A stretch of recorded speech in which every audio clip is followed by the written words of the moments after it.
Welcome to Robley's Vlogs!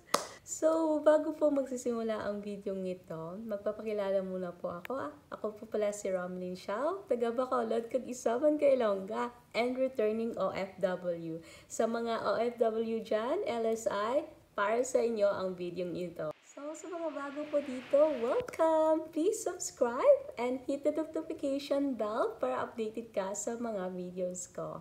So, magsisimula na po tayo. Step by step po kung paano kumuha ng travel pass or travel authority. First, mag-alarm ka. Bugtaw ka temprano para isa lang kalakad, isa lang kabalik, kag hindi gasto plite kay kamahal subong ang plite. So, anong ipipreparan mo? Imo backtrack, ID, ticket, kag ballpen. Kung OFW ka, dala mo passport. Wear your mask and wear your face shield. Kaya syempre sa transpo, di ba? Kailangan na. And sa mga facilities dira sa Bacolod, kailanganon man na. Kag diretso ka na dayon sa barangay nyo. Mismong barangay nyo, dira ka mo magkuha sa barangay clearance. Ma-fill up lang ka muna sa form. Pagkatapos, mamangkot mo lang na sila mo, anong purpose mo, anong destination, sa diin ka nga makadto. Second, sa City Health naman, ang ipakita mo dito, backtrack, ticket, passport, kung OFW ka, kung hindi naman, hindi naman na kilanglanon. Tapos, i-ready mo lang ang 50 pesos mo for the payment. Kag mihatag da sa imo nga form, i-fill up mo na siya, health declaration man lang na siya.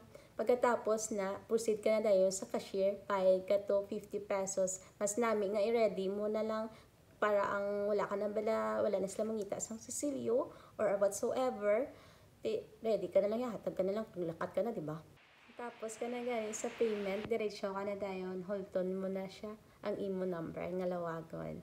May nakasuot na nga naka-PPE, color green, they will ask you, kag kung curious ka or may doubt ka sa imo nga gisulat, pwede mo sila pamangkoton. After nga lawagon ng imo number, at kung ara ka na sa sulod, kuhaan ka man lang sang PP, kagi-question ka sang nurse.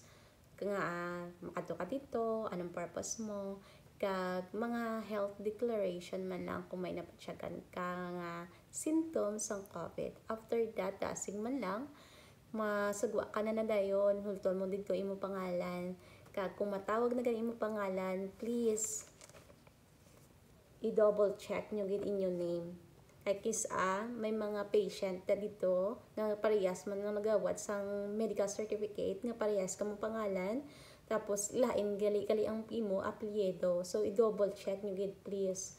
After that nga nakakuha na kamo ni nagawa sang inyo medical certificate, diretso na kamo dayon sa may Xerox dito sa may lapit sa may West Neg. Magpa-Xerox ka mo sa inyong medical, inyo barangay, inyo passport in case nga OFW ka, kay pa-Xerox mo na kay requirements na sa next mo nga kadtuan. Third, amo na ni ang last, ang headquarters. Amo na dira mo kwaon ang imo travel authority or ginatawag Manila kisa nga travel pass. So, nakompleto mo na pa-Xerox ang tanan, diretso ka na sa headquarters. Sa headquarters naman, ano to ang kilanglanon nila? Amo to ang gimpaserox mo. For OFW, passport, medical, and barangay clearance. For LSI, tanan to sa nga mention ko except sa passport. So, hulton nyo na lang siya kung kaya nyo maghulat, pero kung hindi nyo man kaya maghulat, kag nagutom na kamo, pwede nyo siya balikan. So, makuha mo na ang imo travel authority, amo ni siya ang itsura niya. Please, i-double check nyo ang inyong name.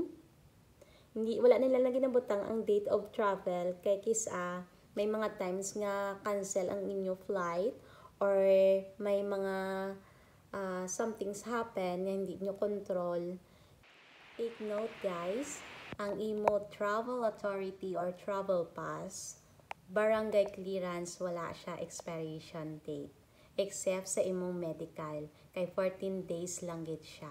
Pero gina-advise ko gid sa inyo, 3 days before sang flight nyo, amo ang pagkuha. Kay nga may gakatabo nga hindi nyo siya control.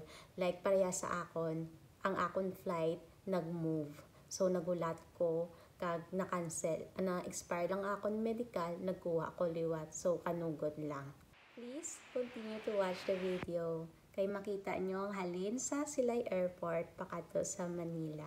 Kag please, ang advice ko lang man, kung wala ka mo salakyan or may salakyan ka mo, dapat kamo na lang or kay hindi man ang pamilya Japon makasulod sa sulod sa airport, ibilin nyo man sila Japon sa gate.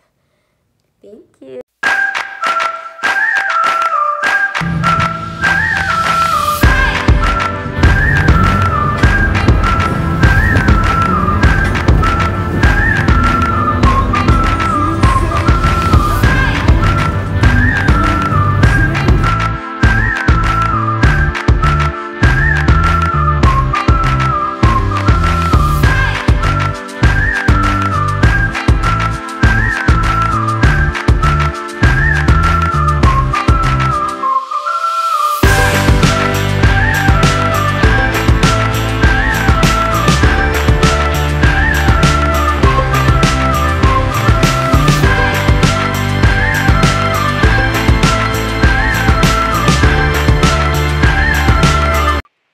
Ang video niini makabulig sa inyo kag ang akong experience and information. Please subscribe, hit the notification bell para updated ka sa mga videos ko, and comment if you have any question kasi sasagutin ko po yan. If ever hindi ko po alam yung sagot, maghahanap po ako ng pwedeng makasagot po ng mga tanong ninyo. Thank you po. God bless you all and see you in my next videos.